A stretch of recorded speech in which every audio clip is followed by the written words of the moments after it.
Hello, and welcome to the Supportscast. Doses of gameplay of an injection of thoughts, critique, and advice.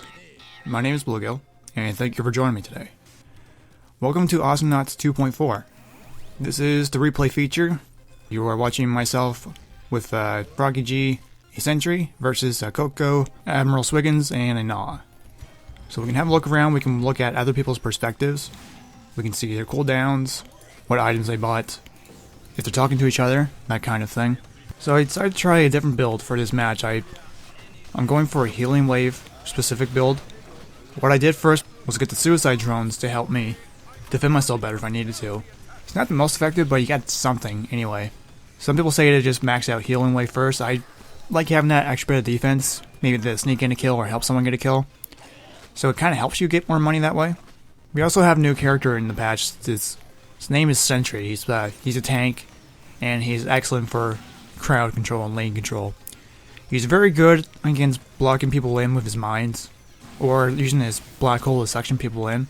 Because he uses explosives, he's very good at taking out multiple droids at once. For taking out Awesomenauts, he's not as good. He's got a teleport beacon he can use to either infiltrate or to escape. Once he sets his beacon, he can use it instantly. For his black hole, it can do a lot of damage. It's dependent on how much damage you take while you're charging. You do get a shield when you're charging up your attack. If you don't take any damage when you activate your black hole, it does almost nothing. It's just a giant vacuum cleaner. If you take a lot of damage while charging up, you can do some serious damage. You can upgrade it to do more or take less damage while charging up your shield. Depends on what kind of build you're going for. Sentry is new. There are lots of people who don't quite have it figured out yet.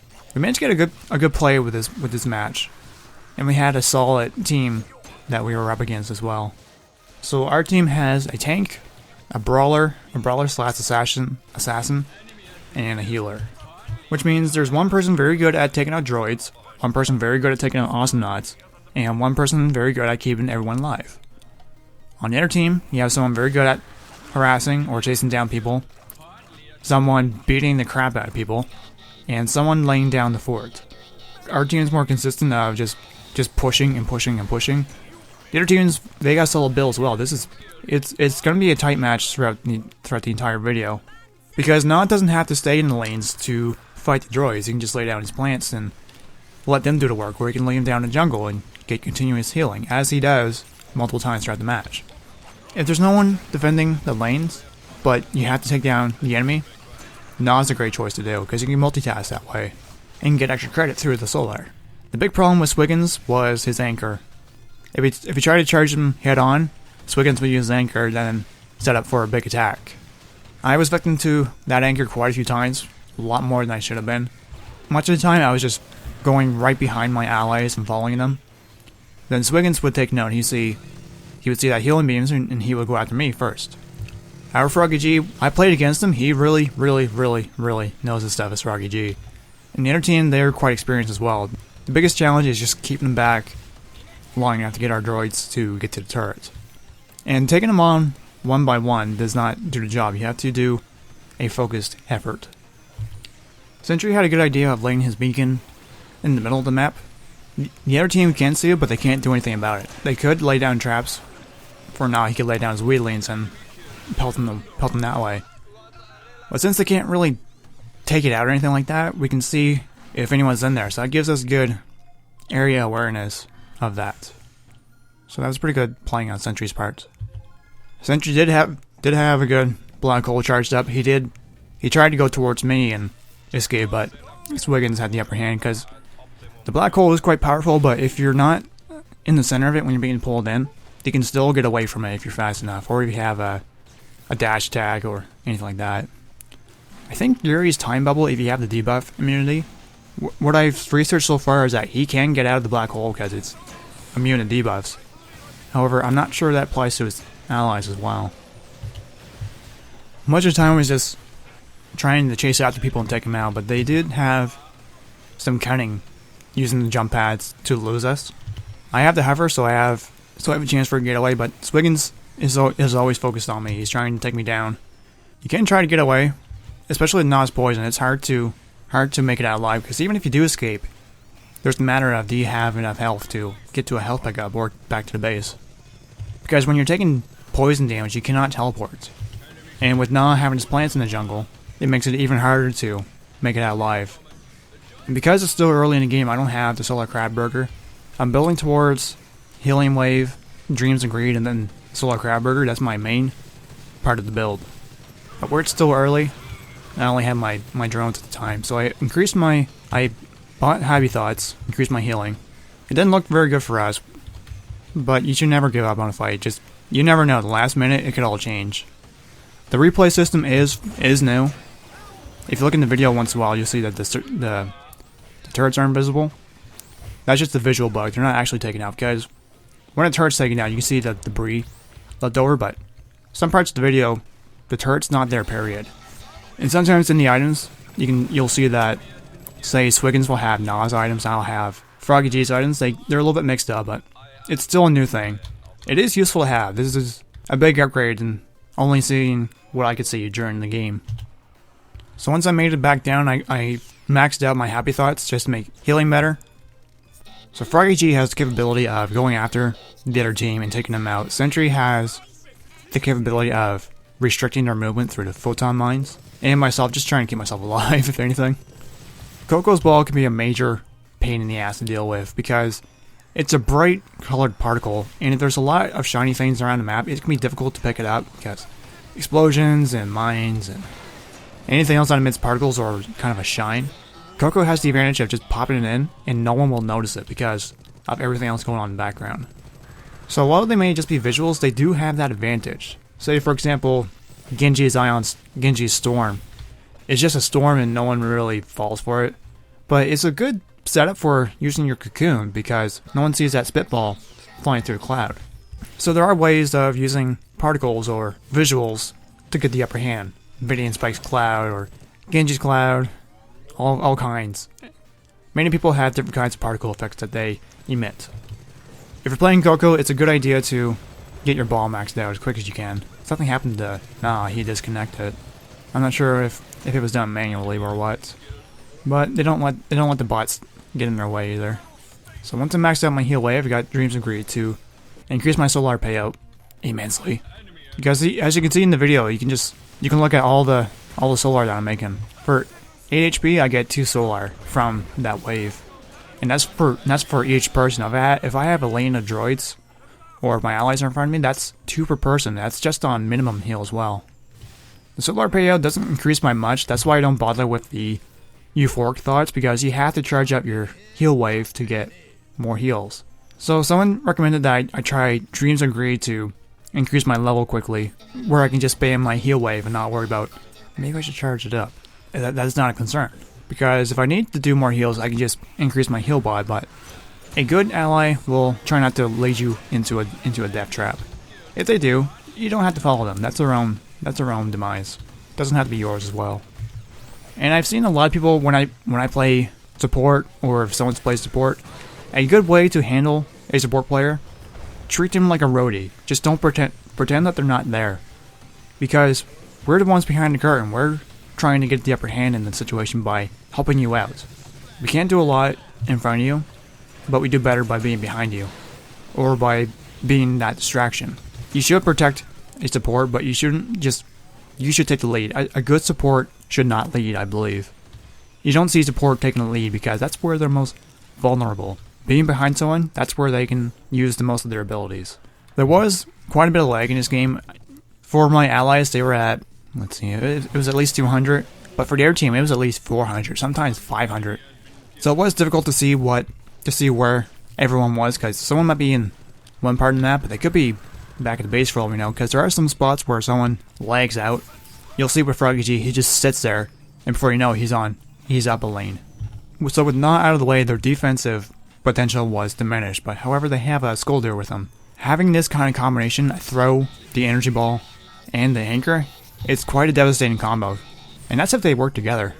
So we did manage to make it to the turret. It was just trying to keep those droids alive as long as possible.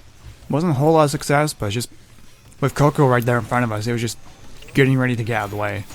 Then again, Swiggins with the anchor again, it's hard for me to get away, because I try not to just blindly follow my allies, but then again, Swiggins has the right idea of predicting what I might do. either follow someone in their tracks or take an alternative route. He seems to know his aim quite well. It's a bit of an arc like with Genji's cocoon. It takes practice. So once I got the solar, I got the crab burger. As I've shown before, when you grab solar, that's how much health you get some health back. And when you're playing Voltire, you get solar for healing. Where I have my healing maxed out and I have the solar increase, I am regenerating health very, very quickly. That's only when I'm with someone though, when someone's got damage. When I'm with a group of people that are fully healed, not a whole lot I can do there. Then I decided to get the dark matter shots. A lot of people don't use the dark matter shots. I prefer it because it's just a pain in the ass for their team. And it stops the droids in their tracks. And I find that even when there are times I'm by myself and the droids keep coming to the turret, if I can just delay their movement for just a second, that helps a lot. I just feel more comfortable having that blind debuff to either distract my enemies or to slow down the droids. If it affects the droids in some way, either pushback or blind or stun or anything like that, it does make a difference.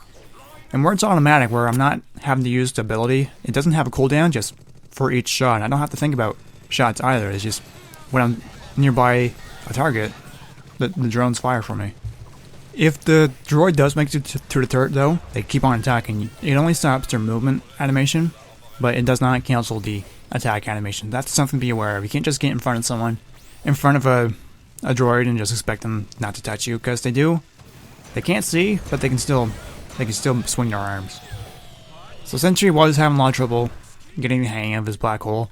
Sentry is a tank. He can move quite quickly. He doesn't quite have a hover like the other Awesomenauts do. Wiggins has his hover.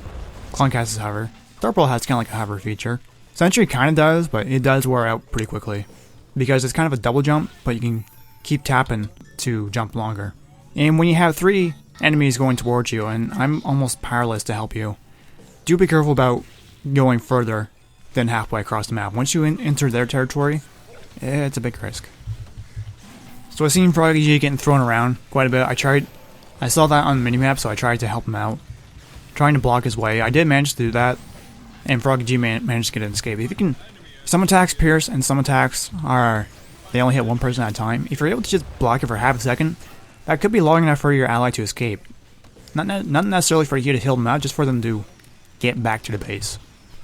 While the black hole can be used as an initiating attack, you can use it to quite success for making an escape, because you can lock people down to one area. Very good for Leons, any kind of assassins, because it restricts their movements. But for say Froggy or Penny, they do have the potential to get out of that black hole. So Froggy G and Swiggins are the big competitors in this match. Froggy G was doing very well with his KD ratio. Swiggins, not so much. He had a great head start, and with Scalder joining in, he had the solar bonus for joining late. And that extra solar bonus kind of had a disadvantage for us, because now we had to fight against someone who is a few steps ahead of us. Another thing to consider with the black hole is that it doesn't paralyze people, it just restricts their movement. They can still attack you. If you're still in range of them, you can still take a beating from them, or their shots can still reach out to you. That is something to be very careful of. They were trying to get the push on us, but thankfully with Sentry, he was able to fight back the droids and use the black hole to thwart any pushes. So it breaks the focus on push the lane and more kill us. But if we're able to hold out, then we can at least fight them back. Even if we lose one person, it's not that bad than if we had any air tank, because any air tank, Swiggins can hit multiple people at once with his anchor. Clunk is able to hit multiple people with his rocket. But thankfully, against such a strong composition that's focused on getting kills, we're able to have someone that was focused on defending the lane. When I was able to get back to the base, I went for the knockback for my heal wave. Finally got the heal bot, and then I decided to try using the knockback on the heal bot. I haven't used it much before, but I find it's either the damage or the knockback that people get for the heal bot. I figure since we're taking such a beating, I would focus on self-defense more than anything, keeping everyone alive and trying to keep the enemy back, if possible. Because with the damage, it does do a lot of damage if you stay in the bubble, but where people are firing bullets or firing energy balls, they don't have to be in the ball to do damage. I find it does best when you're defending the core. However, that makes the game much longer than it needs to be. If you max out your damage for the heal bot and you have increased time and decreased cooldown, you can have a constant heal bot that's defending the core. It's really good for defense, but the thing about it is, it can make a game go for 20 minutes longer, or even longer than that if possible. Because even if you upgrade your drones to do more damage and fire faster, you're able to fight off any attackers very well. But what happens when your allies cannot fight their way to the other lanes, to the other team's turret, or even to the other team's core? So there's one time I tried that. I tried that build, but I made a game last 30 minutes longer because of that, and it just aggravated everyone, myself included. The enemy couldn't attack our core without getting killed in 1 second, and while they weren't getting killed, they would dive in, take a hit, jump out, get some health, come back in, take a hit, go back out. It was just rinse and repeat. They'd only be able to get one hit before having to go back out. And my allies, since they couldn't make it halfway across the map without getting picked off. So while you may be able to have really good defense, it only means so much depending on your offense. You may be able to have good defense, but you win by destroying the other core, not by surviving as long as possible. Swiggins did eventually go for the chain break doing damage. So the difficult part playing support is, do you let someone go, or do you let them fall to their demise? Because you may try to let someone go right now, or try to heal them up and then let them go. Because if it's the trap, then you could be risking your own ass as well. The thing with the anchor though, it is heavy, but it can be affected by the black hole, so it does help with making an escape better. I was wondering how I was able to move further away, but the black hole was drawing the anchor in. And with the crabber, I was able to heal back any damage I took in no time. So even if Sentry wasn't around, I was able to fight back the droids if I wasn't being picked on by their team. One point in the match, Skulder and Swiggins tried to take us both out. He tried to throw us into the pit and get the worm to take us out. I didn't dare go with Sentry because I was halfway across the pit. So I decided to just go the other way, but with Sentry being hooked down, they went after him, took him out. I don't know what I could have done about that. Either risk it or jump over and do it, but I don't have enough damage to do it. I'm just a healer. So there's a lot of good and clever tactics by the other team. And our Froggy G is quite capable of fighting them off. And so it's not like we were doomed. We still had the fighting chance because, hell, 15 minutes in, none of the turrets were down yet. So it seemed to be more about endurance than anything, because it wasn't a complete wipeout or a steamroll or anything like that. Being hooked down by the anchor, and always try to stay away from attackers when possible. When you're hooked down, it's very hard to do that.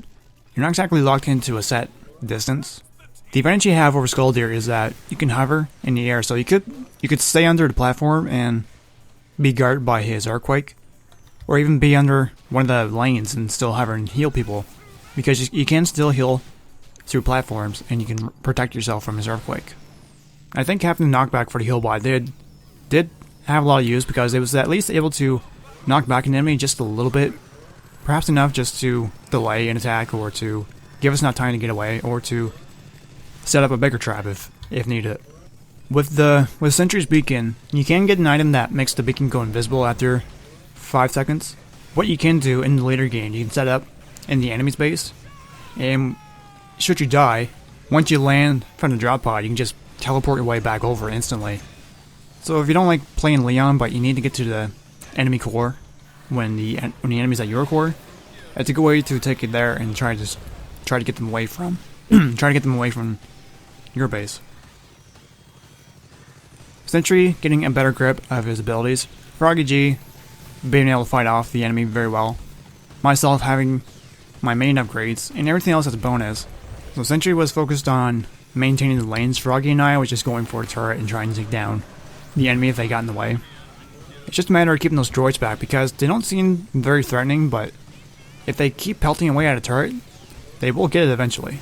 But once we were able to take down the last turret, I was able to fight off the team quite well with the heal bot. It proved to be more useful than I thought it would be. Keeping them away from the anchor kept more ambushes from happening. I was able to shoot the anchor, able to free my ally, and then heal back any damage he took from the chain breaking. Froggy G taking down anyone he could catch up to. Wasn't having too much trouble. Sentry had a good idea of his black hole and what to use it for.